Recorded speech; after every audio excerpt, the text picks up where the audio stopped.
বিসমিল্লাহির রহমানির রহিম। আসসালামু আলাইকুম প্রিয় দর্শকবৃন্দ, বাংলার চাষি ইউটিউব চ্যানেলের পক্ষ থেকে সবাইকে জানাই আন্তরিক শুভেচ্ছা। আজ আবারও চলে আসলাম আমাদের পেঁয়াজের জমিতে।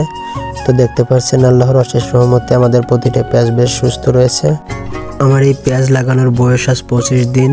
পেঁয়াজের জমিতে আরও 4-5 দিন আগে সেচ দেওয়া উচিত ছিল, যেহেতু 4-5 দিন যাবৎ রোদ ওঠে নাই, আবহাওয়া ভালো ছিল না, এর জন্য সেচ দিতে পারি নাই। আজ যেহেতু রোদ উঠেছে তাই আজ সেচ দিব।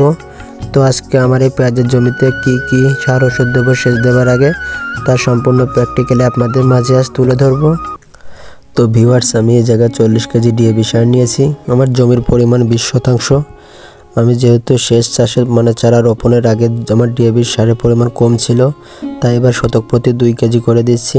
আপনারা যদি শেষ চাষে চারা রোপণের আগে ডিএপি সারের পরিমাণ বেশি দিয়ে থাকেন, তাহলে এখন শতক প্রতি 1 কেজি করে দিলেও চলবে।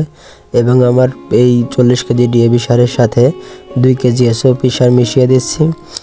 আপনারা হয়তো জানেন এসওপি সারের মধ্যে সালফার এবং পটাশ বিদ্যমান থাকে, এটি গাছের বৃদ্ধিতে অধিক কার্যকর ভূমিকা পালন করে থাকে।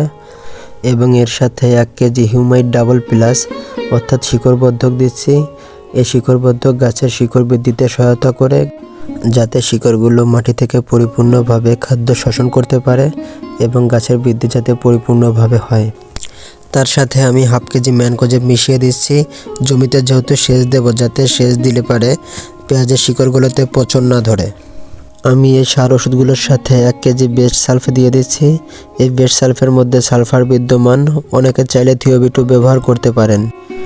এই সালফার সার উদ্ভিদের প্রোটিন, অ্যামিনো অ্যাসিড, ক্লোরোফিল ও তেল তৈরিতে সাহায্য করে, যা ফসলের বৃদ্ধি, কুশি উৎপাদন, ফলন এবং ফসলের গুণগত মান বাড়ায়। এবং এই সালফার সার ছত্রাকনাশক হিসেবে মাকড় ও রোগ প্রতিরোধ ক্ষমতা বাড়ায়।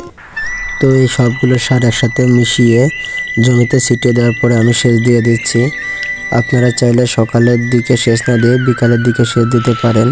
বিকালের দিকে সেচ দিয়ে দিলে পারে বাষ্পীভবন কম হয়, যাতে গাছটি পুরোপুরি পানি শোষণ করে নিতে পারে।